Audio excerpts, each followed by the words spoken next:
کرنے کے بعد اس کا کوئی دوست نہیں ہے جو اس کو گمراہی سے نکال دے۔ پچھلے رکوع میں اللہ تعالیٰ نے اہل ایمان کی صفات بیان کی تھی نا، تو اعلیٰ درجے کے مومن کئی ساری صفات کہ وہ نماز قائم کرتے ہیں، کبیرہ گناہوں سے بچتے ہیں، بے حیائی کے باتوں سے بچتے ہیں، غصے پہ کنٹرول ہے ان کا، جذباتی نہیں ہوتے، معاف کرتے ہیں لوگوں کو، اور انتقام اگر لیتے بھی ہیں تو حد سے تجاوز نہیں کرتے اس انتقام لینے میں۔ تو یہ ساری اللہ نے نیک لوگوں کی صفات بیان کی تھی۔ اب قرآن ان لوگوں کی صفات بیان کر رہا ہے جن کے دلوں پر مہر لگ چکی۔ وَتَرَى الظَّالِمِينَ، اللہ فرماتے ہیں ان ظالمین کو تم دیکھو گے، لَمَّا رَأَوُا الْعَذَابَ، کہ جب یہ عذاب کو دیکھیں گے تو یہ کیا کہہ رہے ہوں گے، يَقُولُونَ هَلْ إِلَى مَرَدٍ مِّن سَبِيلٍ، کیا کوئی نکلنے کا کوئی راستہ ہے، یہاں سے لوٹنے کا کوئی راستہ ہے۔ وَتَرَاهُمْ يُعْرَضُونَ عَلَيْهَا، اے مخاطب تو ان کو دیکھے گا، يُعْرَضُونَ عَلَيْهَا، ان کو اس آگ پر پیش کیا جائے گا۔ یہ ہا ضمیر مؤنث ہے، اس سے مراد آگ ہے۔ خاشعین من الذل، ذلت سے یہ جھکے ہوئے ہوں گے۔ ینظرون من طرف خفی، اس جہنم کی آگ کو سست نگاہوں سے دیکھ رہے ہوں گے، یعنی نگاہ بھر کے نہیں دیکھیں گے، یہ خوف ہوگا، نفرت سے دیکھ رہے ہوں گے۔ وقال الذین آمنوا، ایسے موقع پہ ایمان والے لوگ کیا کہیں گے، ان الخاسرین الذین خسروا انفسهم، واقعی خسارے میں وہ لوگ ہی ہیں جو اپنی جان و اہلیہم، اور اپنے اہل و عیال کی طرف سے خسارے میں رہے۔ واقعی کا ترجمہ میں انا کے لفظ سے کر رہا ہوں، یعنی واقعی اصل خسارہ تو یہ ہے۔ یہ کافر جس کو دنیا میں خسارہ سمجھتے تھے، پیسوں کا خسارہ، جان مال کا، یہ کوئی خسارہ نہیں تھا۔ اصل خسارہ تو یہ ہے کہ آج نہ ان کی جان ان کے کام آ رہی ہے، نہ ان کے رشتہ دار ان کے کام آ رہے ہیں۔ یوم القیامہ، قیامت کے دن، یعنی قیامت کے دن یہ مسلمان اہل ایمان یہ کہیں گے کہ اصل خسارہ تو یہ ہے۔ الا، اللہ فرماتے ہیں خبردار سنو، ان الظالمین فی عذاب مقیم، ظالم دائمی عذاب میں ہوں گے، یہ ہے اصل خسارہ۔ اللہ بچا کے رکھے ہم سب کو۔ وما کان لهم من اولیاء ینصرونہم من دون اللہ، مشرکین کی ایک ہی رٹ تھی کہ ہمارے یہ معبود جو ہے نا، جن کی ہم اتنی عبادت کر رہے ہیں، یہ اللہ کے نیک بندے ہیں، یہ ہمیں سفارش کریں گے، یہ ہمیں بچائیں گے۔ اللہ فرماتے ہیں نہیں نہیں نہیں، کوئی ان کے لیے دوست نہیں ہوگا جو ان کو اللہ سے بچا سکے، من دون اللہ، اللہ سے، یعنی اللہ سے ہٹ کے ان کی مدد کر سکے۔ کہتے ہیں نا اس کو ہٹا کے آپ کی مدد کرے وہ، یا اللہ کے عذاب سے ان کو بچائے، ایسا نہیں ہو سکتا۔ وَمَن يُضْلِلِ اللَّهُ، واقعی جس کو اللہ گمراہ کر دے، فَمَا لَهُ مِن سَبِيلٍ، اس کے لیے کوئی راستہ نہیں ہے گمراہی سے بچنے۔ یہ کیوں اللہ نے فرمایا اس موقع پر کہ یہ بڑی درجے کی گمراہی ہے کہ آپ اللہ کے مقابلے میں ان معبودوں کو لے کر آ رہے ہو، اور آپ کہہ رہے ہو یہ آپ کو بچائیں گے اس عذاب سے جن کی تم عبادت کر رہے ہو۔ یہ ایسے موقع پہ کہا جاتا ہے واقعی جس کو اللہ گمراہ کر دے اسے کوئی سیدھا راستہ نہیں دکھا سکتا۔ اس کی مثال ایسے ہے جیسے ہم لوگ کہتے ہیں نا، کوئی آدمی بہت ہی الٹی بات کر رہا ہو تو ایسے موقع پہ ہم کیا کہتے ہیں، یار واقعی یار، یعنی عقلی لحاظ سے تو ممکن نہیں ہے کہ اتنا سمجھدار آدمی الٹی باتیں کرے، لیکن ہم کہتے ہیں کہ واقعی یار جس کا دماغ ہی اللہ گھما دے اسے کون سیدھا کر سکتا ہے۔ تو اللہ تعالیٰ کا بھی یہی انداز ہے کہ یہ کس طرح کی باتیں کرتے ہیں، پتھروں کے بنے ہوئے بتوں کو پوجتے ہیں، غیر اللہ کو معبود بناتے ہیں، اور دلیل کیا دیتے ہیں، یہ ہمیں اللہ کے عذاب سے بچائیں گے۔ بھائی اللہ جب کسی کو عذاب دینے کا ارادہ کر لے تو کون بچا سکتا ہے؟ اس لیے اللہ نے فرمایا واقعی جس کو اللہ گمراہ کر دے نا، ان کو اللہ نے گمراہ کیا، ان کے دلوں پر مہر لگائی ہے، ان کے لیے کوئی سبیل نہیں ہے، یعنی ہدایت کا راستہ نہیں ہے۔ اب آگے اللہ فرماتے ہیں استجیبوا لربکم، اے لوگو اللہ کی پکار پر لبیک کہہ دو۔ یہ جو پورا قرآن ہے نا، یہ تمہیں یہی بتا رہا ہے کہ جو اللہ کہہ رہا ہے مان لو۔ اللہ کیا کہہ رہا ہے، ایک ہے وہ خدا، اس کی عبادت کرو، نماز قائم کرو، صبر کرو۔ یہ جو نیک لوگوں کی صفات ہے نا، یہ سب استجیبوا للہ میں داخل ہے۔ استجابہ کسے کہتے ہیں؟ کسی کی پکار پر لبیک کہنا۔ اللہ کہتے ہیں ہم جو کہہ رہے ہیں اس پر لبیک کہو، یعنی ان احکام کی بجاوری کرو۔ من قبل ان یاتی یوم، اس سے پہلے کہ وہ دن آئے، لا مرد لہ، کہ اس دن کا واپس لوٹنا نہ ہو، من اللہ، اللہ کی طرف سے، اللہ کی طرف سے اس کے ریورس ہونے کا کوئی امکان ہی نہ ہو، یعنی اللہ نے فیصلہ کر رکھا ہے کہ وہ ریورس نہیں ہوگا، واپس نہیں ہوگا وہ دن۔ اس وقت توبہ پھر قبول نہیں ہوگی، وہ دارالجزا ہی ہے، حساب و کتاب ہوگا، ریورس نہیں ہو سکتا وہ دن۔ تو اس دن کے آنے سے پہلے آج اللہ کی پکار پر لبیک کہہ دو، کوئی غلطی ہوئی ہے تو معافی مانگ لو، بعد میں موقع نہیں ملے گا۔ ما لکم من ملجأ یومئذ، جس دن ایسا ہوگا اس دن تمہارے لیے کوئی پناہ گاہ نہیں ہوگی۔ اتنی دیکھیں اللہ تاکیدیں بار بار کر رہے ہیں، اتنا بار بار اس مضمون کو تکرار کر رہے ہیں کہ قیامت جب آئے گی تو نہ توبہ قبول ہوگی، تاکہ یہ اللہ اس لیے بار بار سمجھا رہے ہیں کہ ایسا نہ ہو کہ اس دن پھر تم کہو کہ ہمیں بتایا نہیں تھا کسی نے، اس لیے اللہ کہہ رہے ہیں اس سے پہلے کر لو، توبہ کر لو، کوئی غلطی ہوئی ہے۔ وَمَا لَكُم مِّن نَكِيرٍ، اور تمہارے لیے کوئی نکیر بھی نہیں کرنے والا ہوگا، یعنی نکیر کا مطلب نکیر کرنے والا، انکار کرنے والا۔ نکیر کرنا کسے کہتے ہیں؟ انکار کرنا، یعنی کوئی بھی اعتراض کرنے والا۔ تو جو اللہ کر رہا ہوگا نا، اللہ سے کوئی یہ بھی نہیں کہہ سکے گا کہ تو غلط کر رہا ہے۔ فَإِنْ أَعْرَضُوا، اللہ تو غلط نہیں کرتا، صحیح کرتا ہے، لیکن کوئی اعتراض نہیں کر سکے گا۔ فَإِنْ أَعْرَضُوا، اگر اتنی باتیں سننے کے بعد بھی یہ اعراض کرتے ہیں، فَمَا أَرْسَلْنَاكَ عَلَيْهِمْ حَفِيظًا، اے نبی آپ غم نہ کریں، ہم نے آپ کو ان پر نگہبان نہیں بنائے، آپ پہنچاتے رہیں یہ ساری آیتیں، ان کو سناتے رہیں۔ ان علیک الا البلاغ، نہیں ہے آپ کے ذمے مگر بلاغ، صاف صاف پہنچا دینا۔ بلاغ کا معنی پہنچانا نہیں، بلکہ بلاغ کا معنی علی وجہ الکمال پہنچا دینا، بھرپور طریقے سے اپنی بات ان تک پہنچا دینا، ہمارا پیغام ان تک پہنچا دینا۔ وَإِنَّا إِذَا أَذَقْنَا الْإِنسَانَ مِنَّا رَحْمَةً فَرِحَ بِهَا، آگے اللہ پھر اس انسان سے ایک شکایت کر رہے ہیں کہ یہ ہمارے سامنے اکڑتا ہے، تکبر کرتا ہے، تو ہم اس کو نعمتیں دیتے ہیں شاید ہماری طرف رجوع کرے، ہم اس کو آزمائشوں میں ڈالتے ہیں شاید ہماری طرف رجوع کرے، لیکن وہی بات ہے، بے صبرا ہے، جلد باز ہے۔ نتیجہ کیا نکلتا ہے؟ جب ہم اس کو کوئی رحمت دیتے ہیں، وَإِنَّا إِذَا أَذَقْنَا الْإِنسَانَ مِنَّا رَحْمَةً، اور جب ہم انسان کو چکھاتے ہیں اپنی طرف سے کوئی رحمت، فَرِحَ بِهَا، اس رحمت سے یہ اترانے لگتا ہے۔ یہ تو بھئی اللہ کی نشانی ہے کہ اللہ کا احسان ہے، مانو نہیں، یعنی ان پہ نہ عقلی دلائل کام کر رہے ہیں، نہ اللہ تعالیٰ جو ان کے ساتھ احوال کر رہے ہیں، مختلف حالتوں میں مبتلا کر رہے ہیں، اس کا بھی ان پہ اثر نہیں ہو رہا، تو فریحہ بہا اترانے لگتا ہے۔ وَإِن تُصِبْهُمْ سَيِّئَةٌ، اور جب انہیں کوئی مصیبت پہنچتی ہے، بِمَا قَدَّمَتْ أَيْدِيهِمْ، اور وہ مصیبت بھی ان کی بدعمالیوں کا نتیجہ ہوتی ہے، تو فَإِنَّ الْإِنسَانَ كَفُورٌ، تو یہ انسان ناشکرا ہو جاتا ہے، کہتا ہے میرے اللہ نے کبھی کوئی خوبی دی نہیں ہے مجھے، ہمیشہ مجھے ٹینشنوں میں رکھا ہے، یعنی صبر نہیں کرتا، ناشکری پہ اترتا ہے۔ تو یہ ایک مصیبت تو وہ جو قدرتی مصیبت ہوتی ہے، اور یہ وہ اس مصیبت پہ ناشکری کر رہے ہوتے ہیں جو ان کی بدعمالیوں کی سزا کے طور پہ ملی ہوتی ہے۔ آج دیکھ لیں نا آپ، ہم اپنی حماقتوں کی سزا بھی جب ہمیں ملتی ہے تو اللہ پہ ڈال رہے ہوتے ہیں ہم۔ یہ بھی چیز آج ایک کامن ہے بے دین لوگوں میں۔ کچھ لوگ گیٹ اپ کے لحاظ سے دیندار ہوتے ہیں، لیکن ان آیتوں سے پتہ چلتا ہے کہ جن کے اندر یہ کوالٹی نہیں ہے نا، تو گیٹ اپ بے شک دینداروں والا ہو، اندر سے وہ دیندار نہیں ہے، تو اپنی بدعمالیوں کی سزا میں ہمیں جو عذاب پہنچتا ہے، ہم اس پہ بھی جو ہے اللہ پہ ڈال رہے ہوتے ہیں کہ اللہ میرے ساتھ صحیح نہیں کرتا، اللہ میرے ساتھ ظلم کرتا ہے۔ فَإِنَّ الْإِنسَانَ كَفُورٌ، فرمایا انسان ناشکرا ہوتا ہے۔ لِلَّهِ مُلْكُ السَّمَاوَاتِ وَالْأَرْضِ، آگے اللہ اپنی قدرت بیان کر رہے ہیں کہ میری مرضی میں تمہیں رحمت دوں یا میں تمہارے ساتھ تمہیں آزمائشوں میں ڈالوں، یا میری مرضی ہے۔ تو غلام کا کام ہوتا ہے جب خوشیاں ملیں تو وہ شکر ادا کرے کہ میرے رب نے دی ہے، اترائے نہیں، اور جب غم ملے تو وہ یہ سوچ کے صبر کرے میں غلام ہوں، انا للہ، میں اللہ کے لیے ہوں، ہم اللہ کے غلام ہیں، تو غلام کی نہیں چلتی، چلتی مولا کی ہے، تو میں صبر کروں گا، اس پہ مجھے اجر ملے گا۔ تو اب اللہ اپنی قدرت بیان کر رہے ہیں کہ سارے تصرفات ہمارے ہاتھ میں ہیں، تو تمہیں خوشی پہ شکر کرنا چاہیے، غموں پہ صبر کرنا چاہیے۔ تو اس قدرت کا اللہ نے ایک نمونہ پیش کیا، للہ ملک السماوات والارض، اللہ ہی کے لیے آسمانوں اور زمین کی بادشاہی، یخلق ما یشاء، جو چاہتا ہے پیدا کرتا ہے۔ اس کی سب سے بڑی مثال یہ کہ یہب لمن یشاء اناسا، جس کو چاہتا ہے اپنی مرضی سے بیٹیاں دیتا ہے۔ کتنے لوگ ہیں وہ نہیں چاہ رہے ہوتے ہمیں بیٹیاں ملیں، ہمیں بیٹے ملیں، بیٹے ملیں، اللہ کہتے ہیں میری مرضی، میں اس کو بیٹیاں گفٹ دے دیتا ہوں۔ وَيَهَبُ لِمَن يَشَاءُ الذُّكُورَ، جس کو چاہتا ہوں بیٹے دے دیتا ہوں میں، وہ چاہ رہے ہوتے ہیں بیٹی ملے۔ ہمارے ایک محلے میں ایک دائی رہا کرتی تھی، جو دائیاں ہوتی ہیں نا جن کے جو ہے وہ خواتین کی جو ڈیلیوری کیسز ہوتے ہیں ان میں وہ مدد کرتی ہیں، تو اس دائی کی بڑی خواہش تھی کہ میری کوئی بیٹی ہو جس کو میں یہ کام سکھاؤں تو وہ میرے ساتھ میرے کاموں میں ہاتھ بٹایا کرے۔ آپ اللہ کی قدرت دیکھیں، اس کے پہلے نمبر پہ بیٹا پیدا ہوا، پھر اس کے بیٹا پیدا ہوا، پھر اس کے بیٹا، اس نے اتنی دعائیں مانگی، اتنی خواہش کی کہ میرے بیٹی ہو جائے، 9 بیٹے پیدا ہوئے، اس کی بیٹی نہیں ہوئی، حالانکہ اس کی چاہت تھی کہ بیٹی ہو۔ تو یہاں یہ ہے، اللہ کہتے ہیں جس کو چاہتا ہوں بیٹے ہی بیٹے دیتا ہوں، اور جس کو چاہتا ہوں بیٹیاں ہی بیٹیاں دیتا ہوں۔ او یزوجہم، یا ان کو جمع کر دیتا ہوں، یعنی ان سب بیٹے بیٹیوں کو ذکرانا و اناثا، اولاد کو جمع کر دیتا ہوں ذکران اور اناث دونوں اعتبار سے، یعنی دونوں اعتبار سے مطلب دونوں دے دیتا ہوں، بیٹے بھی اور بیٹیاں بھی دے دیتا ہوں۔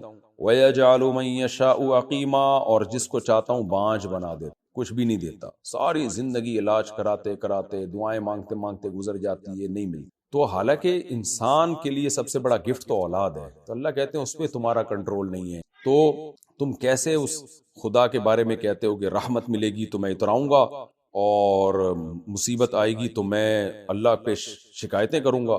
تو یہ جو محتاج لوگ ہوتے ہیں ان پہ یہ اخلاق ان پہ سوٹ نہیں کرتے، یہ ان کے لائق نہیں ہے۔ اس آیت میں ہمیں دیکھیں کچھ اور بہت اہم باتیں پتہ چلی ہیں۔ ایک یہ کہ اللہ تعالیٰ نے نا یہاں اولاد کو، چاہے وہ بیٹیاں ہوں چاہے وہ بیٹے ہوں، اس کو اللہ نے ہبہ کے لفظ سے تعبیر کیا. ہبہ گفٹ کو کہتے ہیں، یعنی الفاظ ہیں قرآن کے یہب لمن یشاء اناسا، جس کو چاہتا ہوں بیٹیاں گفٹ میں دیتا ہوں. تو اس سے پتہ چلتا ہے کہ اولاد چاہے وہ بیٹیوں کی صورت میں ہو بیٹوں کی صورت میں ہو، وہ فیملی پلاننگ والوں نے جو ایک عذاب بنا کے پیش کر دیا نا کہ آپ کے اولاد ہوگی تو آپ کے خرچے بڑھیں گے، آپ کی ٹینشنیں زیادہ ہوں گی اور آپ کے لیے مصیبت کھڑی ہوگی، مہنگائی بڑھے گی، ان کو کنٹرول کرنا ممکن نہیں ہوگا، یہ سب فضول باتیں ہیں. یہ عقل پرستوں کی اپنی جو ہے یہ خرافات ہیں.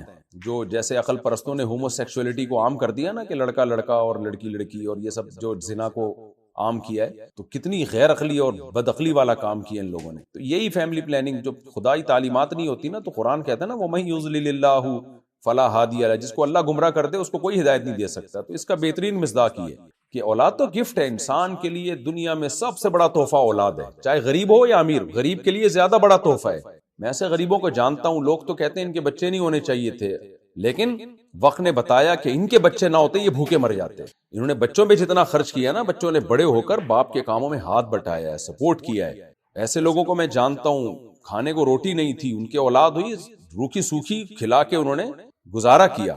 آج وہ اولاد جو ہے وہ محنت کر رہی ہے، کاروبار کر رہی ہے اور باپ کا سہارا بنی ہوئی ہے. اگر اولاد نہ ہوتی وہ تو بڑھاپے میں تو باپ تو گیا تھا کام سے. اس لیے یہ اٹھا کر پھینک دو باہر گلی میں، نئی تہذیب کے انڈے ہیں گندے. اللہ نے غریب کے لیے بھی اولاد کو ہبہ کہا ہے، گفٹ کہا ہے، اور امیر کے لیے بھی. تو بیٹیاں ہی ہو بیٹے نہ بھی ہو تو بھی یہ گفٹ ہے، صرف بیٹے ہوں تو بھی یہ گفٹ ہے. اور صیغہ بھی اللہ نے جمع کا استعمال کیا. عربی میں جمع کم سے کم 3 افراد پہ دلالت کرتا ہے، کم سے کم.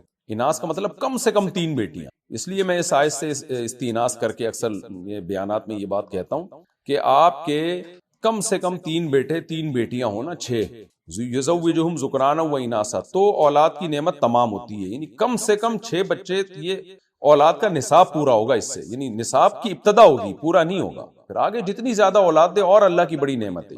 تو اب اس میں بلاغت بھی آپ دیکھیں، قرآن جہاں بھی لڑکا لڑکی کا تذکرہ آتا ہے، مرد عورت کا، ہمیشہ مرد کو پہلے رکھتا ہے، عورت کو بعد میں رکھتا ہے. جہاں بھی آیا ہے سوائے 2 مقامات کے. ایک اللہ نے چوری میں زنا کرنے والی عورت کا پہلے ذکر کیا کہ زانیہ کو کوڑے مارو. وجہ اس کی ہے کہ عورت کا زنا کرنا یہ مرد کے زنا کرنے سے زیادہ بڑا جرم ہے، کیونکہ مرد میں یہ ڈیزائر زیادہ ہوتی ہیں، عورت میں کم ہوتی ہے، اور حیا بھی عورت میں زیادہ ہے. اس کے باوجود عورت زنا کر رہی ہے تو یہ بڑی مجرم ہے. اس لیے اللہ نے زانیہ کو پہلے ذکر کیا، ورنہ قرآن میں ہر جگہ مرد کا پہلے ذکر ہے. دوسرا یہ مقام ہے جہاں اللہ عورت کا پہلے تذکرہ کرتے ہیں کہ ہم جس کو چاہتے ہیں بیٹیاں دیتے ہیں ہبہ میں، یعنی گفٹ کرتے ہیں، جس کو چاہتے ہیں بیٹے، اور جس کو چاہتے ہیں دونوں دیتے ہیں. وجہ اس کی یہ ہے کہ یہاں نعمت کا بیان ہو رہا ہے ترقی من الادنی الی الاعلی، یعنی پہلے نعمت بیان کی جو کم درجے کی، پھر اس سے زیادہ درجے کی، پھر سب سے اعلیٰ درجے کی نعمت بیان کی. یعنی 2 اللہ نے اس آیت میں بتائے ہیں کہ کچھ لوگوں کو نعمت دیتا ہوں اولاد کی، کچھ کو بانجھ رکھتا ہوں، نعمت نہیں دیتا.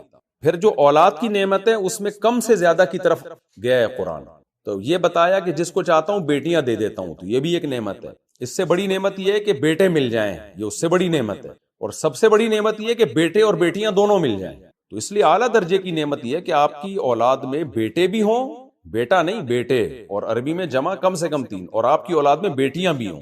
تو یہ بھی اس آیت سے ہمیں پتہ چلتا ہے. تو اس سے تو فیملی پلاننگ والوں کے 2 بچے ہی اچھے ہو، یہ سارا سیٹ اپ ہی برباد کر دیا قرآن نے. اس نظریے کی ساری جڑیں اکھاڑ پھینکی. تو یہ ہبہ ہے، گفٹ ہے، اس لیے اس کو پینلٹی بوجھ نہیں سمجھنا چاہیے. تو اولاد پہ خرچ تو ہوتا ہے لیکن اس کا آؤٹ پٹ زیادہ دنیا میں بھی آخرت میں بھی. آخرت میں تو بہت فائدہ ہوگا جب آپ دنیا سے جائیں گے، آپ کی اولاد آپ کے لیے دعائیں مانگے گی. ہم تو آخرت پر بھی ایمان رکھتے ہیں، ہم تو غیر مسلموں کی طرح یہ تھوڑی کہ مر کے مٹی ہو کے ختم ہو گئے. اور آپ ان ملکوں کے حالات دیکھو جنہوں نے نسلیں روکی. ان حالات کو دیکھ کے بھی کسی کو عبرت حاصل نہ ہو تو واقعی پھر یہ وہ لوگ ہیں جن کی آنکھوں کو اللہ نے اندھا کر دیا اور ان کے دلوں پر اللہ نے مہر لگا دی. واقعی یہ وہ لوگ ہیں کہ جو ان کے بوڑھوں کا حال ہے نا، تنہائی کا شکار ہیں جس طرح. تو اس حشر دیکھنے کے بعد بھی کسی کو عبرت نہ ہو تو پھر وہی ہے جس کی واقعی وہ ہے جس کو اللہ نے گمراہ کر دیا. آگے اللہ فرماتے ہیں وَمَا كَانَ إِنَّهُ عَلِيمٌ قدیر، وہ جاننے والا اور قدرت والا ہے. وَمَا كَانَ لِبَشَرٍ، کسی بشر کے یہ لائق ہی نہیں ہے يُكَلِّمَهُ اللَّهُ إِلَّا وَحْيًا. مشرکین کہتے تھے اللہ آ کے ہم سے ڈائریکٹ کیوں نہیں بات کر لیتا؟ بھائی یہ کیا بات ہے، پیغمبروں کو بھیج رہا ہے. اور جو آدمی ملحد بھی یہ کہتے ہیں کہ خود آئے نا، زمین پہ آئے، بتائے میں اللہ ہوں. تو اللہ نے بتایا کہ بشر کی یہ حیثیت نہیں ہے کہ اللہ اسے ڈائریکٹ اس طرح سے ہم کلام ہو، ہر انسان کے پاس جا کے بتائے کہ میں اللہ ہوں، میں تمہیں نماز کا کہہ رہا ہوں، روزے کا کہہ رہا ہوں. ایسا نہیں ہے. تو بشر کو چاہیے اپنے آپ کو بشر ہی سمجھے، اپنی اوقات سے آگے جانے کی کوشش نہ کرے. تو اللہ نے بشر میں یہ طاقت ہی نہیں رکھی ہے اس دنیا میں. آخرت میں تو اللہ ہم کلام ہوگا اور اپنی زیارت بھی کرائے گا. اسی وجہ سے علماء نے اس آیت کی تفسیر بیان کی ہے کہ دنیا میں کسی بشر میں کی یہ مجال نہیں ہے، اس میں یہ طاقت نہیں ہے کہ ان یکلمہ اللہ، کہ اللہ اس سے براہ راست ہم کلام ہو جائے، یعنی سامنے آ کے. الا وحین، ہاں اللہ کلام کرتا ہے وحی کے ذریعے. اب وحی کی بھی دو قسمیں ہیں، ایک وحی جو قطعی ہوتی ہے جو پیغمبروں پر ہوتی ہے، اور ایک وحی جو مخلوق پر یعنی پیغمبروں کے علاوہ پر ہوتی ہے جو غیر یقینی ہے، یعنی اس میں اس کا بھی امکان ہوتا ہے کوئی شیطانی تصرف نہ ہو، جس کو الہام کہتے ہیں. جیسے حضرت مریم پہ وحی ہوئی، اللہ نے قرآن میں ذکر کیا ہے. حضرت موسیٰ کی ماں پہ وحی ہوئی، اوحینا الی ام موسیٰ ان ارضعیہ، ہم نے موسیٰ کی ماں کے دل پہ وحی کی، کلام کیا نا اللہ نے وحی کے ذریعے. وحی کا مطلب ایک پیغام آتا ہے دل پہ، ایک مضبوط ارادہ آتا ہے. ہم نے موسیٰ کی ماں کے دل میں وحی کی کہ اس بچے کو صندوق میں ڈال دو. تو انبیاء پر جب یہ وحی ہوتی ہے تو یقینی ہوتی ہے، امتی پر ہوتی ہے تو اس کا امکان ہوتا ہے کہ کوئی شیطانی تصرف نہ ہو، اللہ کی طرف سے بھی پیغام ہو سکتا ہے. تو قرائن سے پتہ چلتا ہے کہ شیطانی تصرف ہے یہ اللہ کا پیغام ہے. نیک لوگوں پر اکثر شیطانی تصرف نہیں ہوتا. اب ظاہر ہے موسیٰ کی ماں پر تو نہیں ہوگا نا تصرف، تو وہاں تو قطعی تھی اس لیے کہ اللہ نے بتا دیا. اللہ نہ بتاتا تو ہم یقینی نہیں کہہ سکتے تھے.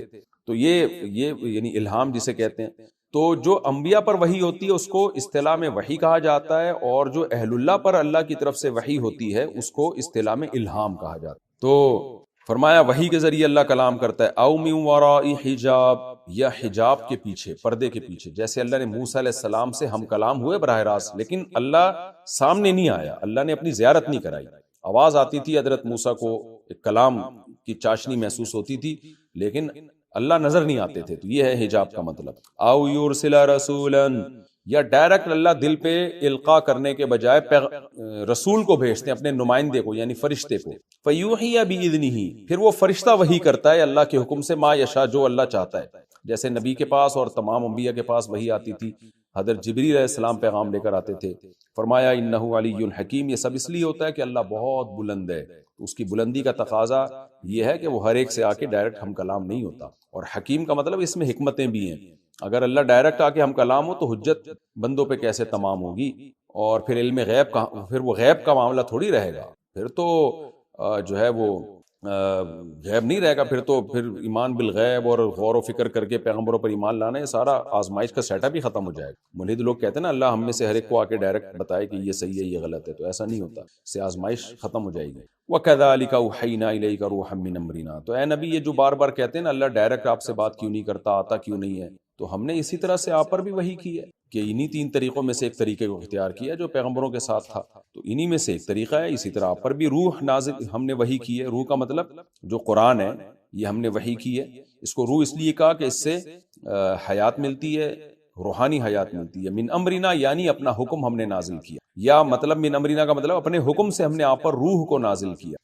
ما کنت تدری مل کتاب، آپ کو کیا نہیں معلوم تھا کہ کتاب کیا ہوتی ہے. ہمارے احسانات ہیں آپ پر. نبی کو معلوم نہیں تھا. اللہ مشرکین کو بھی بتا رہے ہیں اور نبی کو بھی بتا رہے ہیں کہ 40 سال تک پیغمبر کو نہیں معلوم تھا کہ آسمانی کتاب کیا ہوتی ہے. تھوڑا بہت علم تو تھا جو سب کو ہوتا ہے کہ تورات اور انجیل کتابیں، لیکن اس طرح ڈیٹیل میں تھوڑی معلوم تھا.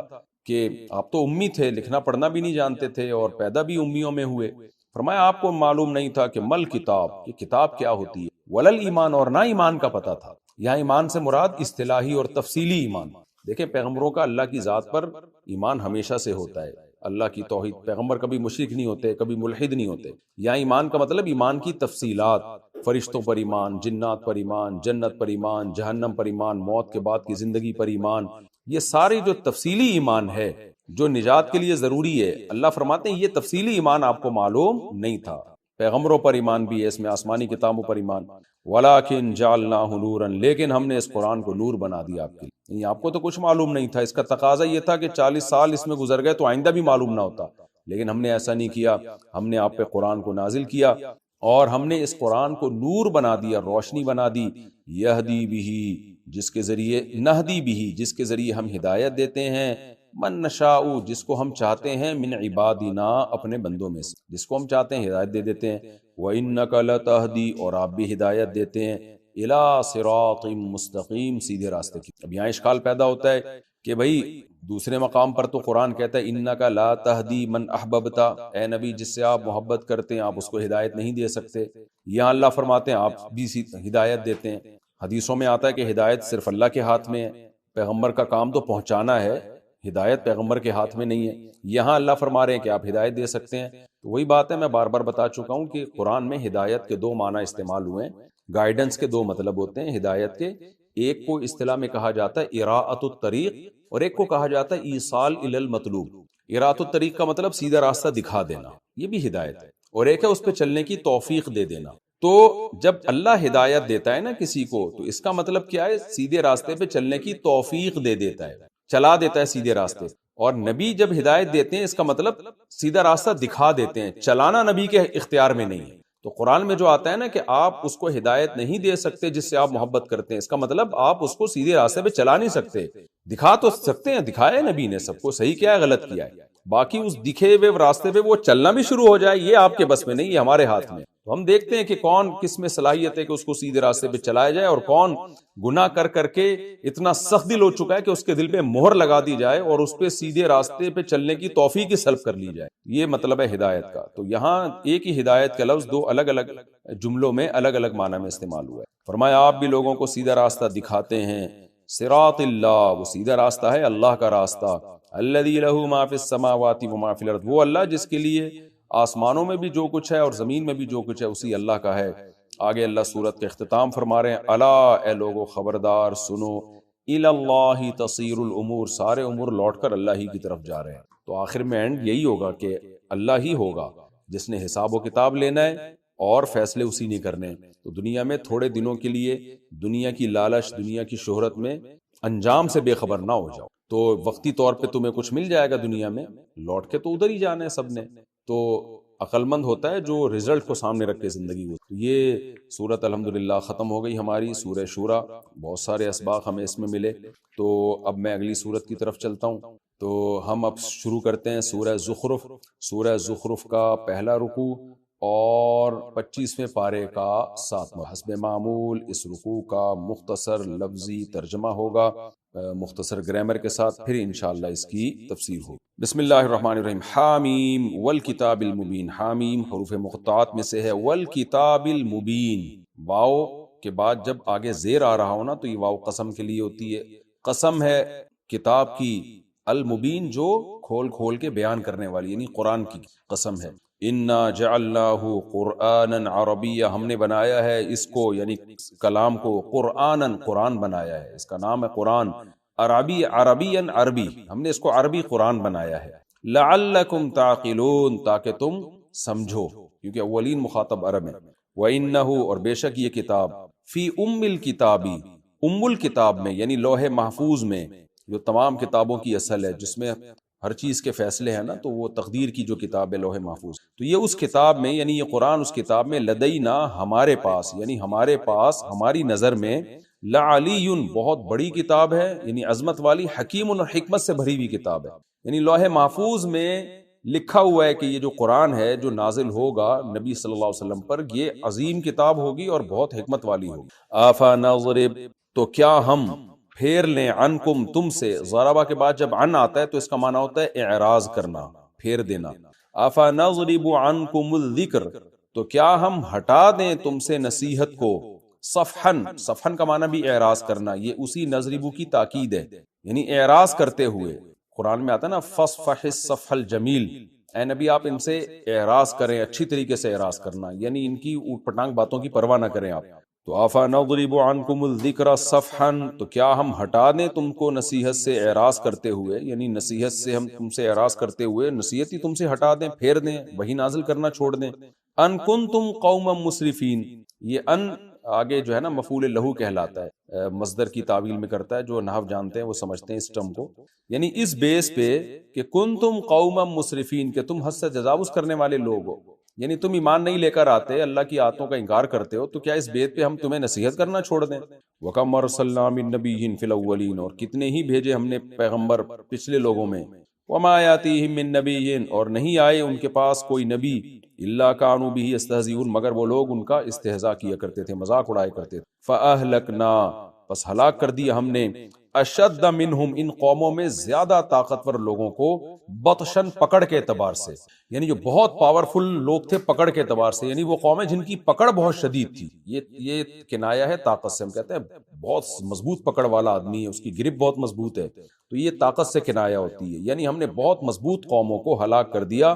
وَمَضَى مَثَلُ الْأَوَّلِينَ، اور پچھلے لوگوں کی مثالیں تو گزر چکی ہیں، یعنی قرآن میں بیان ہو چکی ہیں. وَلَئِن سَأَلْتَهُمْ، اور اگر آپ ان سے پوچھیں، من خلق السماوات والارض، کون ہے جس نے آسمانوں اور زمین کو بنایا، لَيَقُولُنَّ، تو یہ ضرور بھی ضرور یہی کہیں گے، خلقہن، ان سب مخلوقات کو بنایا ہے، یعنی آسمانوں اور زمین کو بنایا ہے، العزیز، ایک ایسے بادشاہ نے جو زبردست غالب ہے، العلیم، اور علم والا ہے. یعنی کائنات کو دیکھ کے یہ اسی نتیجے پہنچتے ہیں، بھائی اس کا بنانے والا بڑا طاقتور اور بڑا علم والا ہے. آگے اللہ خود کلام شروع کر دیتے ہیں. اس کو کہتے ہیں صنعت التفات.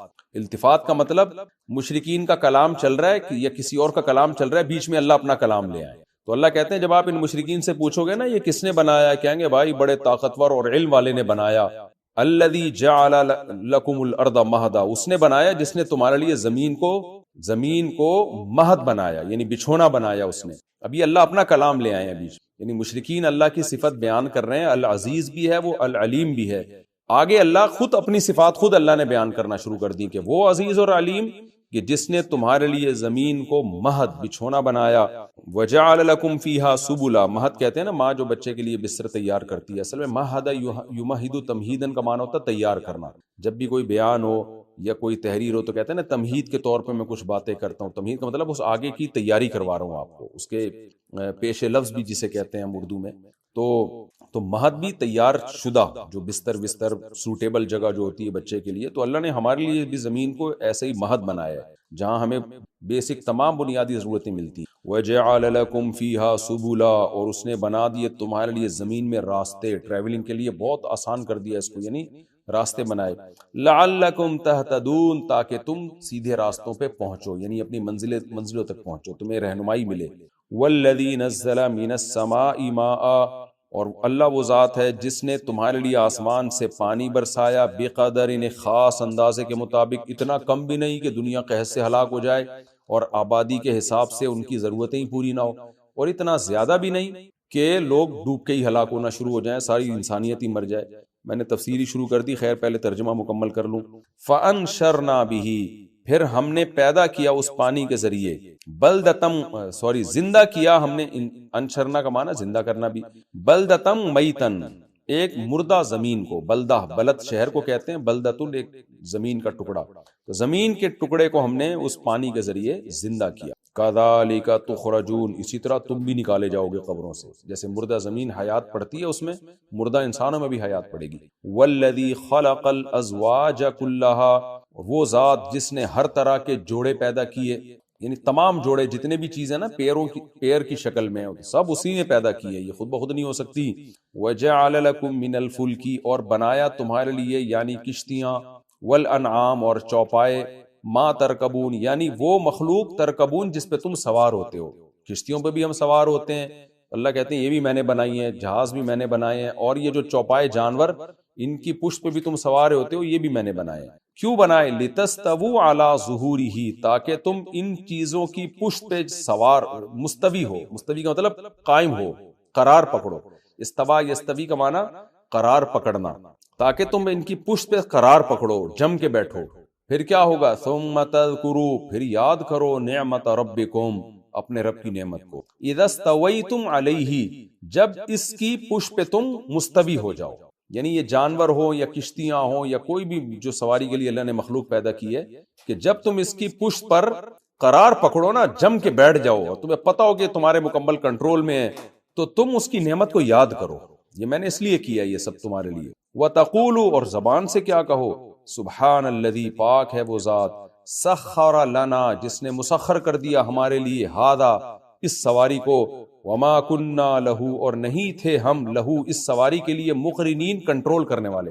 مقرن کا معنی اس کو قابو میں رکھنے والے، تو ہم اس کو قابو میں خود سے نہیں کر سکتے تھے، اس اللہ نے ہمارے قابو میں دیا ہے. وَإِنَّا، اِنَّا اصل میں اِنَّا نہ تھا، اور بے شک ہم، إِلَىٰ رَبِّنَا، اپنے رب کی طرف، لَمُنْقَلِبُونَ، البتہ لوٹ کر جانے والے ہیں. وَجَعَلُوا لَهُ، اللہ فرماتے ہیں بنا دیا ان لوگوں نے لہو اس اللہ کے لیے، من عبادہ، اسی اللہ کے بندوں میں سے، جزءاً جز، یعنی اتنا زبردست خالق ہے، اور ان کمبختوں نے کیا کیا کہ اسی کے لیے اجزا بنا دی. کسی نے عیسیٰ کو اللہ کا بیٹا کہہ دیا، کسی نے فرشتوں کو بیٹیاں، یہ کیونکہ اولاد جز ہوتی ہے نا. ان الانسان، بے شک انسان، واقعی انسان، لکفور مبین، کھلا ناشکرا ہے. کفور کا معنی بھی بڑا ناشکرا، مبین کا معنی بالکل واضح، کہ اس کی ناشکری میں دو رائے نہیں ہو سکتی. مختصر رکوع تھا، لفظی ترجمہ ہو گیا، تفسیر بھی آپ کے سمجھ میں ہی آ گئی ہوگی، میں پھر بھی اس کی تفسیر کر دیتا ہوں. فرمایا حامیم بالکتاب المبین، قسم ہے اس کتاب کی جو کھول کھول کے حق کو بیان کرتی ہے. انا جعلناہ قرآنا عربیا، ہم نے اس کتاب کو قرآن مبین بنایا، قرآن بنایا عربی. لعلکم تعقلون، تاکہ تم سمجھو اس کو. تو قرآن کا اولین مخاطب چونکہ عرب ہے نا، آگے پھر پوری دنیا نے انہی سے سمجھنا تھا، تو اس لیے اللہ نے کہا کہ ہم نے عجمی میں نازل کرتے تمہاری سمجھ میں ہی نہیں آتا. وَإِنَّهُ فِي أُمِّ الْكِتَابِ، اور فرمایا بڑی عظمت والی کتاب ہے، اس لیے کہ یہ ام الکتاب یعنی لوح محفوظ میں جو تمام کتابوں کی اصل ہے، اس میں لدینا، ہمارے نزدیک، ہمارے سامنے کا مطلب ہمارے نزدیک، یعنی ہمارے، ہم کہتے ہیں نا فلاں کے نزدیک یہ بات ایسے ہے، تو ہمارے نزدیک یہ ام الکتاب میں جو ہے لعلی حکیم، یہ قرآن بڑی عظمت والی اور حکمت والی کتاب ہے، یعنی لوح محفوظ میں یہ لکھا ہوا ہے.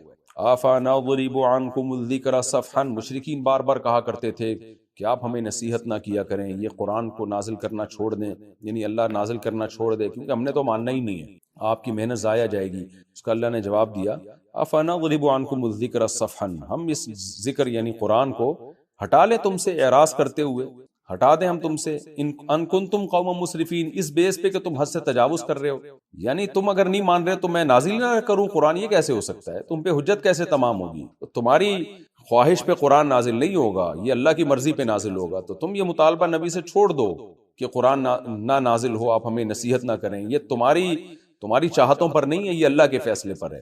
تم اگر عمل نہیں کرو گے تو ہم نے حجت تمام کرنے کے لیے قرآن کو نازل کرنا ہے. وَكَمْ أَرْسَلْنَا مِن نَبِيٍّ فِي الْأَوَّلِينَ، اور کتنے ہی ہم نے پہلے پیغمبر بھیجے ہیں.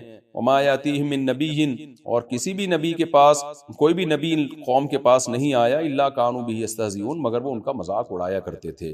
تو یہ اے نبی آپ کا بھی مذاق اڑا رہے ہیں، لیکن ایسا نہیں ہو سکتا کہ اس مذاق اڑانے کی وجہ سے ہم قرآن نازل کرنا اور حق کو بیان کرنا چھوڑ دیں، حق بہرحال بیان ہو کر رہے. فَأَهْلَكْنَا اشد منہم بطشن، تو جب پیغمبروں کا مذاق اڑایا گیا ہے تو ہم نے حق بیان کرنا نہیں چھوڑا، بلکہ کیا ہم نے کہ جو بڑے طاقتور لوگ تھے نا، ان میں پکڑ کے لحاظ سے بڑی مضبوط گرفت تھی ان کی، ان طاقتور لوگوں کو ہم نے ہلاک کر دیا. تو اے مشرکین تمہارا بھی یہی انجام ہوگا. وَمَضَىٰ مَثَلُ الْأَوَّلِينَ، اور پچھلے لوگوں کی مثال گزر چکی ہے. قرآن میں کتنے واقعات اللہ نے بیان کیے. پھر اللہ فرماتے ہیں کہ یہ خود مانتے ہیں، زبان سے اقرار بھی کرتے ہیں اللہ کی طاقت اور قدرت کا، اس کے باوجود یہ عبادت بتوں کی کرتے ہیں. مانتے ہیں کہ یہ بت خالق نہیں ہے، مالک نہیں ہے. یہ اس کو میں کئی بار بتا چکا ہوں نا کہ پہلے زمانے میں یہ شرک نہیں تھا کہ لوگ اللہ کے علاوہ کسی اور کو خالق مانتے تھے، کہتے تھے بھئی ایک ہی ہے. جیسے ہندو بھی کہتے ہیں بھئی ایک بھگوان ہے، بنانے والا ایک ہے، ان بتوں نے کچھ نہیں بنایا، تو بھئی ان کی عبادت کیوں کرتے ہو؟ بھئی اس لیے عبادت کرتے ہیں کہ ان کی عبادت سے خدا راضی ہوتا ہے، اس جو اپنی طرف سے جو دلائل گڑے ہوئے ہیں. تو اللہ فرماتے ہیں وَلَئِن سَأَلْتَهُم مَّنْ خَلَقَ السَّمَاوَاتِ وَالْأَرْضَ، اگر ان سے پوچھا جائے کون ہے جس نے آسمانوں اور زمین کو بنایا، لَيَقُولُنَّ خَلَقَهُنَّ الْعَزِيزُ الْعَلِيمُ، یہ کہتے ہیں بنایا ہے ان کو اس بادشاہ نے جو زبردست غالب اور علم والا ہے. الَّذِي جَعَلَ لَكُمُ الْأَرْضَ مَهْدًا، اللہ پھر خود اپنا کلام داخل کرتے ہیں کہ یہ وہ زبردست غالب اور علم والا وہ ہے جس نے تم پر بڑے احسانات بھی کیے ہیں. اس نے تمہارے لیے زمین کو بچھونا بنایا. وَجَعَلَ لَكُمْ فِيهَا سُبُلًا، بہت سارے راستے بنا دیے، سبیل کی جمع سبل. تبھی آپ دیکھیں پوری دنیا آباد ہوئی ہے، کیونکہ ٹریولنگ کے راستے بہت پہلے سے اللہ نے بنا دیے ہیں زمین میں. اللہ ایسا بھی زمین کو بنا سکتا تھا کہ اتنی سخت پتھریلی پہاڑی ہوتی کہ سفر ہی نہ ہو سکتا ہوتا، لیکن اللہ نے ایسا نہیں کیا. لَعَلَّكُمْ تَهْتَدُونَ، تاکہ تمہیں ہدایت ملے. ہدایت کا مطلب منزلوں تک پہنچ سکو تم. وَالَّذِي نَزَّلَ مِنَ السَّمَاءِ مَاءً بِقَدَرٍ، وہی اللہ جس نے آسمان سے ایک اندازے سے پانی نازل کیا. اندازے کا مطلب اس میں بھی اندھیری نہیں ہے کہ نہ اتنا پانی نازل ہوتا ہے کہ زمین ہی برباد ہو جائے، ساری دنیا ہی ڈوب جائے، نہ اتنا کم کہ وہ لوگوں کی بیسک ضرورت ہی پوری نہ ہو. تو ایک خاص اندازے سے پانی نازل کیا. فَأَنشَرْنَا بِهِ بَلْدَةً مَيْتًا، اسی پانی میں ہم نے یہ طاقت رکھی ہے کہ اس کے ذریعے مردہ زمین کو ہم نے زندہ کر دیا. کذالک تخرجون، اسی طرح سے تم بھی قبروں سے نکالے جاؤ گے، تمہیں بھی اللہ زندہ کرے گا۔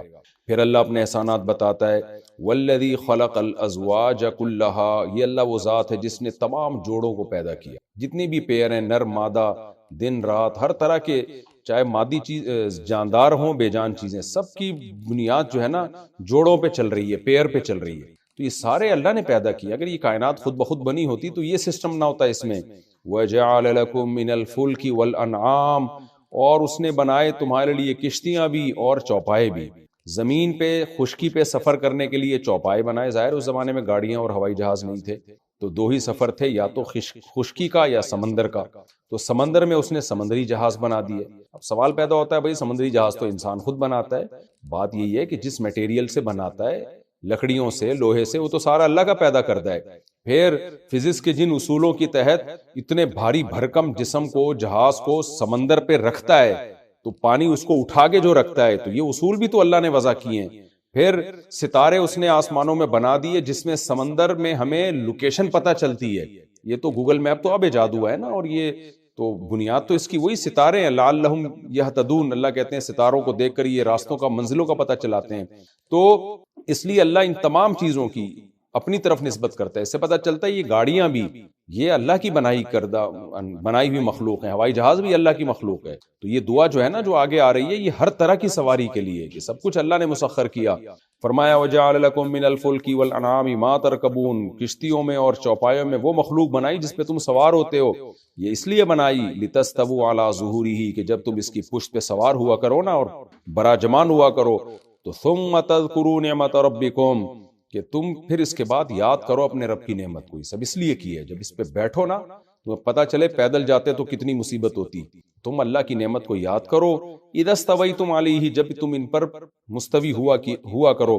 وَتَقُولُوا، دل میں بھی نعمت کو یاد کرو اور زبان سے بھی۔ زبان سے کیسے یاد کرو گے؟ تم یوں کہا کرو، سبحان الذی سخر لنا، پاک ہے وہ ذات جس نے ان چیزوں کو ہمارے لیے، ہادہ، جس نے اس سواری کو ہمارے لیے مسخر کر دیا۔ جتنی بھی خشکی اور تری کی سواریاں ہیں، تم ان پہ بیٹھ کے یہ ہمارا ذکر کیا کرو۔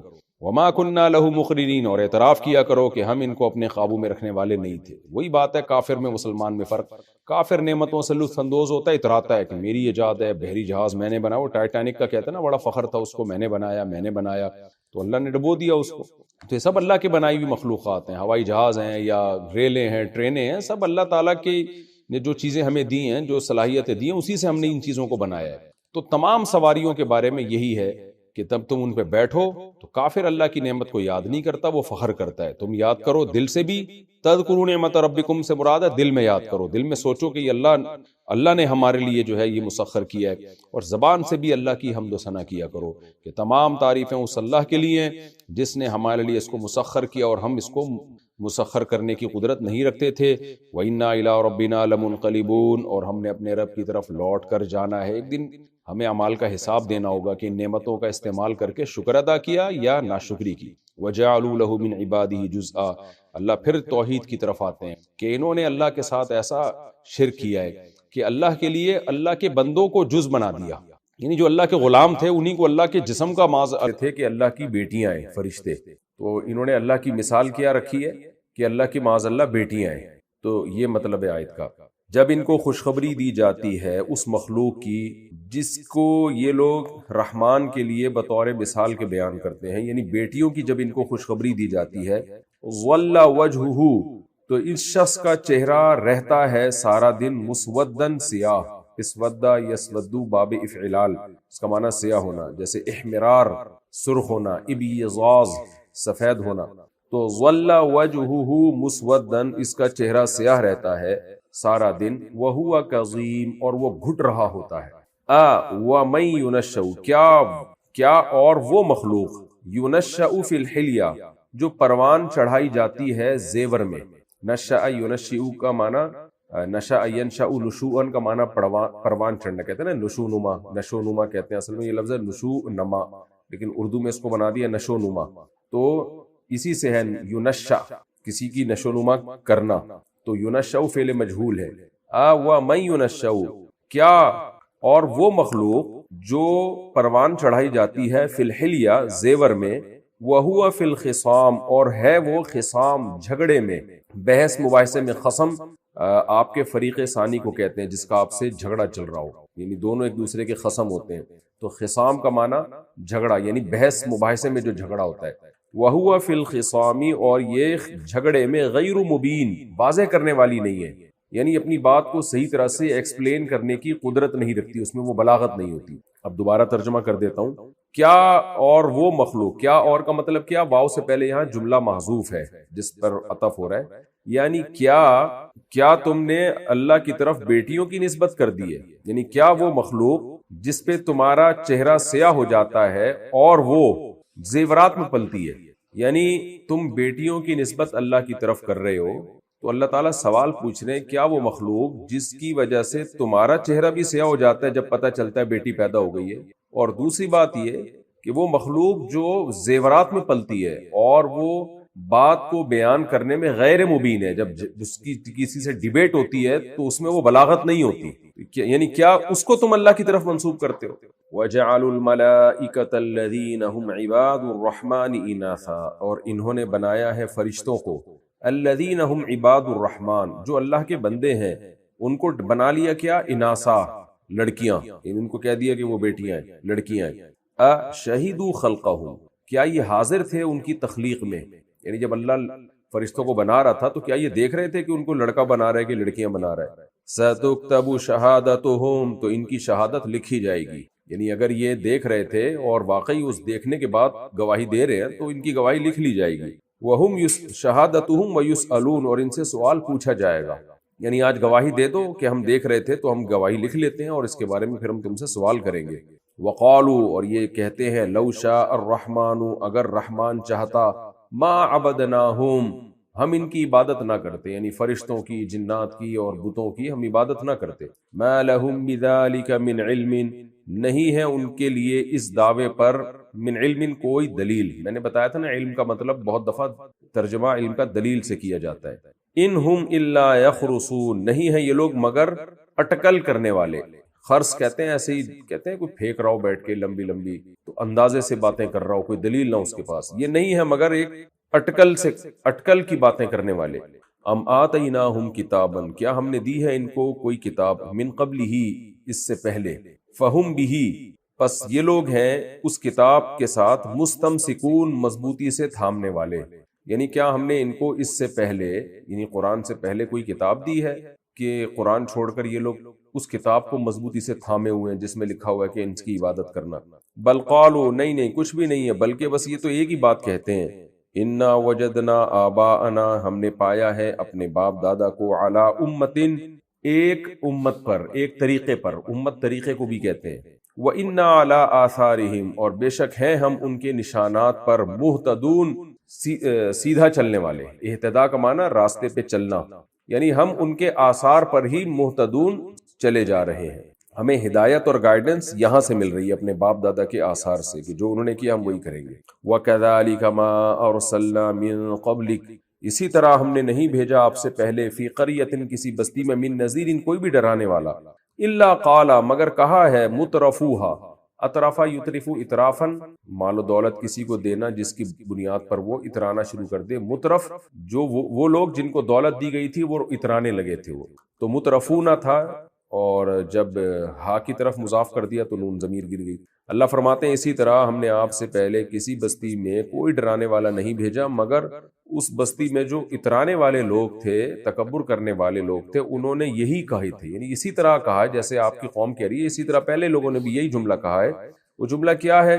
انا وجدنا آباءنا، بے شک ہم نے پایا ہے اپنے باپ دادا کو، علی امتن، ایک طریقے پر، یعنی ایک امت کا مطلب جو سب ایک ہی طریقے پر تھے، وہ شرک والا طریقہ تھا۔ وَإِنَّا عَلَىٰ آثَارِهِمْ، اور ہم انہی کے آثار پر، مقتدون، اقتدا کر رہے ہیں، ہم انہی کے جو نشانات وہ چھوڑ کر گئے ہیں نا اسی کے پیچھے چل رہے ہیں۔ مقتدون اصل میں مقتدیون تھا، مقتدون تو بہت آسان لفظ ہے نا، مقتدی کس کو کہتے ہیں؟ جو امام کے پیچھے ہو۔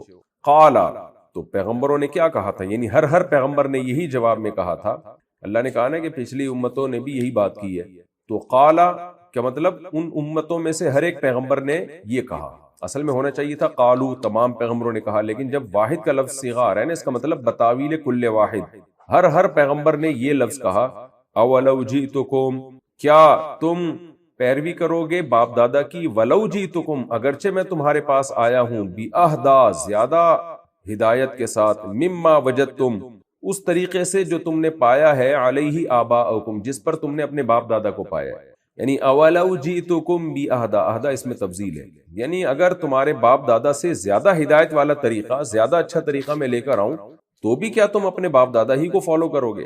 قالوا، تو وہ جواب میں کہتے تھے، انا بما ارسلتم به، بے شک ہم اس دعوت کے ساتھ جس کے ساتھ تم بھیجے گئے، کافرون، انکار کرتے ہیں ہم. فانتقمنا منہم، اللہ کہتے ہیں ہم نے ان قوموں سے انتقام لیا. فانظر، پس اے مخاطب دیکھ تو، کیف کان عاقبۃ المکذبین، جھٹلانے والوں کا انجام کیسا ہوا. مختصر رکوع تھا، یہ ہو چکا، اب ہم اس کی تفسیر کی طرف چلتے ہیں. آپ کو معلوم ہے پچھلے رکوع میں سورہ زخرف جو شروع ہوئی تھی، میں زخرف کا مطلب بتانا بھول گیا تھا. زخرف سونے کو کہتے ہیں، مزخرف اس چیز کو جس پر سونے کا پانی چڑھایا گیا ہو.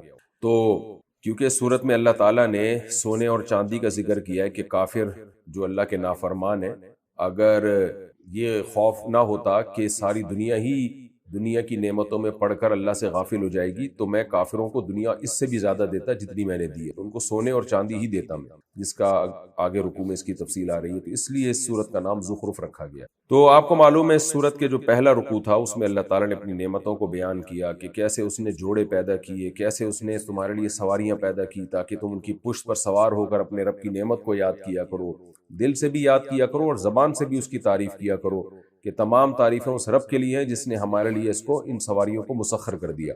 تو اللہ تعالیٰ نے پھر شکایت کی کہ ایسے رب کی اطاعت کرنی چاہیے تھی، لیکن انہوں نے اس رب کے لیے جز بنا دیے. فرشتوں کو کہہ دیا اللہ کی بیٹیاں، اور عیسیٰ علیہ السلام کو کہہ دیا اللہ کا بیٹا، معاذ اللہ. حالانکہ اللہ تو ہم تمام عیبوں سے پاک ہے، کوئی مخلوق اس کا حصہ، اس جز نہیں ہو سکتی، وہ اپنی مخلوق سے بالکل متمایز اور جدا ہے بالکل. اب آگے اللہ تعالیٰ ایک اور طرح سے ان کی کفر کی برائی بیان کر رہے ہیں کہ یہ اتنے بے وقوف ہیں کہ عیسیٰ ابن مریم نے، عیسائیوں نے تو ایک پیغمبر کو معاذ اللہ اللہ کا جز قرار دیا. وہ بھی غلط ہے، کوئی پیغمبر اللہ کا جز نہیں ہو سکتا، اللہ کا بیٹا نہیں ہو سکتا. لیکن مشرکین نے تو حد ہی کر دی، ان سے بھی 6 ہاتھ آگے نکل آئے. وہ حد یہ کر دی کہ اپنے لیے یہ لوگ بیٹی پسند نہیں کرتے اور اتنی نفرت کرتے ہیں بیٹی سے کہ جب ان کے ہاں بیٹی کی ولادت ہوتی ہے تو سارا دن ان کا منہ کالا رہتا ہے، سیاہ رہتا ہے، اتنی ان کو نفرت ہوتی ہے. تو اس بیٹی کی نسبت کر رہے ہیں یہ اللہ کی طرف کہ فرشتے اللہ کی بیٹی ہیں. یہ کہتے ہیں دلیل الزامی، یعنی ہم تو اس دلیل کو دلیل نہیں مانتے لیکن آپ تو مانتے ہو نا، تو آپ کے نظریے کے مطابق. اس کی مثال ایسے ہے جیسے ایتھیس اور ملحد لوگ جب اسلام پہ اعتراض کرتے ہیں تو دلیل میں قرآن کی آیتیں بھی پیش کرتے ہیں. وہ اب سوال پیدا ہوتا ہے بھائی آپ تو قرآن کو مانتے نہیں ہو تو آپ کیوں قرآن دلیل کے طور پر ہمارے خلاف پیش کر رہے ہو؟ تو جواب میں وہ ملحد کیا کہتے ہیں، بھائی میں نہیں مانتا، تم تو اس کو حجت مانتے ہو نا. تو اپنے خزام کے مطابق وہ قرآن سے دلائل دینے کی کوشش کر رہے ہوتے ہیں، اگرچہ وہ دلائل غلط ہوتے ہیں لیکن وہ حجت کو تمام کرنے کے لیے. اس کو کہتے ہیں دلیل الزامی، یعنی ہم تو اس دلیل کو دلیل نہیں مانتے لیکن آپ تو مانتے ہو نا، تو آپ کے خلاف یہ دلیل ہے. تو اب اس کی مثال ہے جیسے کچھ لوگ جو ہے اپنے کچھ علماء کو فالو کر رہے ہوتے ہیں تو دوسرا آدمی اس عالم کو نہیں مانتا لیکن جو فالو کرتے ہیں ان کے سامنے اس عالم کا قول پیش کر دیتا ہے، دیکھو تمہارے پیر و مرشد، تمہارے عالم یہی کہہ رہے ہیں. تو یہاں بھی قرآن نے دلیل الزامی کے طور پر کہ قرآن نہیں مانتا کہ بیٹی نحوست ہے یا سارا دن اس پر چہرہ سیاہ ہونا چاہیے یا وہ کوئی اللہ کی طرف سے کوئی آفت ہے آپ کے ہاں بیٹی کی پیدائش، بلکہ قرآن و سنت اس سے بھرے ہوئے ہیں کہ بیٹی کی پیدائش ایک اللہ کی رحمت ہے. نبی صلی اللہ علیہ وسلم نے اپنی بیٹی کو کتنی عزت دی اور نواسی کو کتنی عزت دی، انہیں کندھے میں بٹھا کے آپ صلی اللہ علیہ وسلم نے نماز پڑھائی ہے. تو لیکن مشرکین بیٹی کو ذلیل سمجھتے تھے. تو دلیل الزامی کے طور پر اللہ نے فرمایا کہ تم اپنے نظریے کے مطابق تو بیٹی کو بہت ہی منحوس سمجھتے ہو اور عار محسوس کرتے ہو کہ ہماری طرف کسی کی بیٹی کی نسبت ہو کہ ہم اس کے باپ ہیں. تو جس چیز کو خود عار محسوس کرتے ہو اس کو تم اللہ کی طرف کیسے منسوب کر رہے ہو؟ یعنی یہ مشرک واقعی بے وقوف ہی ہوتے ہیں. اب آج کل کے مشرکوں کو بھی دیکھ لو نا، کوئی لاجک کی بات ان کے پاس کبھی بھی نہیں ہوتی، بس ایسے ہی ایک ہوا میں جو ہے نا تیر چلا رہے ہوتے ہیں. تو ایک دلیل تو اللہ تعالیٰ نے یہ دی ان کے شرک کے غلط ہونے کی، باطل ہونے کی، کہ تم خود بیٹی کو منحوس سمجھتے ہو تو تمہارے نظریے اور عقیدے کے مطابق تو اللہ کی طرف بیٹی کی نسبت ہونی ہی نہیں چاہیے. اور یہ کیسے ہو سکتا ہے کہ اللہ تمہارے لیے بیٹوں کو منتخب کرے، تمہیں بیٹے دے، اور اپنے لیے بیٹیاں منتخب کر لے، یعنی تمہارے خیال کے مطابق؟ ایک بات۔ دوسری بات یہ کہ یہ تو الزامی دلیل تھی نا، دوسری تحقیقی دلیل کہ جب لڑکا اور لڑکی کی بات آتی ہے کہ اللہ کے لیے اگر اولاد ٹھہرانا ہی ہو، جو کہ 100% غلط ہے، لیکن اس میں کوشش یہ کی جاتی ہے کہ ایسی جنس کی نسبت کی جائے جس کو اپنے لیے بہتر سمجھتے ہو، اور وہ فی نفسی ہی بھی بہتر ہے۔ تو جب بھی لڑکا اور لڑکی میں موازنہ کیا جائے گا تو لڑکے کو ہمیشہ دنیا میں فضیلت دی جاتی ہے، اس کو زیادہ اچھی جنس سمجھا جاتا ہے، چاہے مسلم ہو یا غیر مسلم، سبھی اس کو فوقیت دیتے ہیں، اس کی اندر صلاحیتیں زیادہ ہوتی ہیں۔ تو یہ حقیقت میں ایک چیز مسلم ہے کہ عورت میں جو میجورٹی ہے، خواتین، عورت کی جو جنس ہے وہ مرد کی جنس سے بہتر نہیں ہے۔ ہاں، کچھ عورتیں مردوں سے بہتر ہو سکتی ہیں عقل میں، قوت بیان میں، لیکن خواتین کا جب موازنہ مردوں سے کرایا جائے تو عقل کے لحاظ سے، کانفیڈنس کے لحاظ سے ان میں کمی ہوتی ہے، جس کی اللہ نے 2 دلیلیں دی ہیں کہ اوَمَن يُنَشَّأُ فِي الْحِلْيَةِ، کیا وہ جو زیورات میں پلتی ہے، تو زیورات میں پلنا، زیب و زینت میں مشغول رہنا، یہ ناقص العقل ہونے کی ایک ظاہری علامت ہوتی ہے۔ آپ مردوں میں بھی دیکھ لیں، جو بہت ہی ہائی لیول کے لوگ ہوتے ہیں، جو بہت ہی ایک لیڈر بننے کی جن میں صلاحیت ہوتی ہے، وہ ہر وقت اپنا نوک پلک درست کرنے میں نہیں لگے رہتے، بس وہ اتنا خیال کرتے ہیں کہ ہم دیکھنے میں صحیح نظر آئیں۔ ایسا نہیں ہوتا کہ بیوٹی پارلر میں بیٹھے رہیں یا شیشے کے سامنے اپنے آپ کو میک اپ کرتے رہیں، یہ فنکاروں اداکاروں کا کام ہوتا ہے، ہر وقت اپنے آپ کو یہ شو کرنا میں بڑا ہینڈسم ہوں، میں یوں۔ لیکن آپ نے دیکھا جو ذہین لوگ ہوتے ہیں، جو دماغ، سائنسدانوں کو آپ دیکھ لیں یا کوئی پروفیسروں کو آپ دیکھ لیں، جو بھی دماغ استعمال کرنے والے دنیا کے ذہین ترین لوگ ہوتے ہیں، وہ زیب و زینت میں زیادہ مشغول نہیں ہوتے۔ زیادہ زیب و زینت میں مشغول رہنا اور ہر وقت اس بات کی فکر کرنا کہ میں اٹریکٹیو نظر آؤں اور لوگ مجھے دیکھ کے میری تعریفیں کریں، یعنی اس چیز کو مسلط کر لینا، یہ انسان کے ناقص العقل ہونے کی دلیل ہے۔ تو اللہ کہتے ہیں کہ اوَمَن يُنَشَّأُ فِي الْحِلْيَةِ، عورت میں یہ صفت کوٹ کوٹ کے بھری ہوئی ہے، وہ زیورات میں پلتی ہے، یعنی اس کو شوق ہوتا ہے زیب و زینت کا، میک اپ کرتی ہیں، زیورات میں پلتی ہیں۔ وَهُوَ فِي الْخِصَامِ غَيْرُ مُبِينٍ، اور جب بحث کرتی ہیں تو اس میں ان کے اندر وہ کانفیڈنس نہیں ہوتا، وہ بات کو بہت اچھے طریقے سے ایکسپلین نہیں کر سکتی۔ یہ اکثر عورتوں کے اعتبار سے، تمام عورتوں کے اعتبار سے نہیں ہے، ہر عورت ایسی نہیں ہوتی، لیکن عورت کی جنس بہرحال ایسی ہی ہوتی ہے کہ اس میں وہ قوت بیانیہ نہیں ہوتی۔ تو یہ بھی اس بات کی علامت ہے کہ اس کی عقل میں مردوں کی نسبت کمی ہے۔ تو اللہ تعالیٰ فرماتے ہیں کہ تم نے جب اللہ کے لیے اولاد ٹھہرانی ہی تھی تو ان تمام باتوں کی وجہ سے اپنے لیے تم لڑکوں کو پسند کرتے ہو۔ تو اللہ کی طرف اولاد کی نسبت کرنا تو کفر ہے، جیسے کہ عیسائیوں نے کی، عیسیٰ علیہ السلام کو اللہ کا بیٹا کہہ دیا معاذ اللہ۔ لیکن تمہارا کفر عیسائیوں سے بھی بڑھ کر ہے کہ تم اللہ کی طرف کے لیے اولاد بھی ٹھہرا رہے ہو، اور اولاد میں بھی وہ جنس جو ناقص العقل ہے، یعنی جو جنس لڑکے کی نسبت کم درجے کی جنس سمجھی جاتی ہے، اس کو اللہ کی طرف منسوب کر رہے ہو۔ تو یہ تحقیقی جواب ہے، یعنی ایک دلیل اللہ نے الزامی دی کہ انہی کی دلیل کو انہی پہ لوٹا دیا، دوسری دلیل اللہ نے تحقیقی دی کہ اگر نسبت کی بھی جاتی ہے تو اعلیٰ کو جو ہے وہ ملحوظ رکھا جاتا ہے، اعلیٰ جنس کی نسبت کی جاتی ہے۔ تو اب اس آیت کا ترجمہ سمجھے دوبارہ۔ ام اتخذ مما یخلق بنات، کیا اللہ نے ٹھہرا لیا ہے اپنی مخلوق میں بنات، لڑکیوں کو، یعنی اتنی ساری مخلوق میں لڑکوں کو چھوڑ کر اللہ نے لڑکیوں کو اپنے لیے پسند کیا۔ وَأَصْفَاكُمْ بِالْبَنِينَ، اور تمہیں اللہ نے سلیکٹ کر دیا لڑکوں کے لیے، یعنی جب تمہیں اللہ دے گا تو لڑکے دے گا، تم چاہتے ہو کہ ہمیں لڑکے ملا کریں، اور جب اللہ خود رکھے گا تو بیٹیاں رکھے گا۔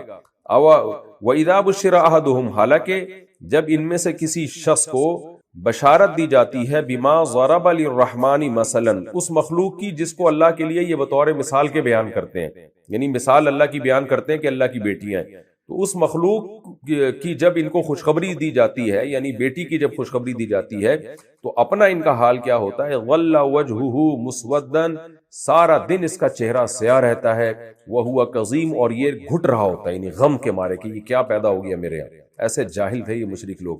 أَوَمَن يُنَشَّأُ فِي الْحِلْيَةِ، اللہ کہتے ہیں کیا بھلا وہ مخلوق جو زیورات میں پلتی ہو، وَهُوَ فِي الْخِصَامِ غَيْرُ مُبِينٍ، اور وہ بحث کرنے میں وہ مبین نہ ہو، یعنی اپنی بات کو بہت اچھی طرح سے ایکسپلین نہ کر پاتی ہو، کیا وہ مخلوق، یعنی کیا اس کو تم اللہ کی طرف منسوب کر رہے ہو؟ اس آیت سے ہمیں ایک تو یہ بھی پتہ چلا مرد کے اندر کانفیڈنس اور عقل جو ہے زیادہ ہوتی ہے۔ آج ہمارا جو سیکولر لبرل طبقہ وہ ہر جگہ عورت اور مرد کی مساوات کا قائل ہے، ہر جگہ، تو یہ فطرت کے خلاف باتیں ہیں۔ تو اس میں عورت کے لیے کوئی عیب کی بات نہیں ہے کہ اگر وہ مان لے کہ اللہ نے مردوں میں زیادہ صلاحیت رکھی ہے، وہ بھی اللہ نے ہی رکھی ہے، کوئی مردوں نے خود تھوڑی پیدا کی ہے۔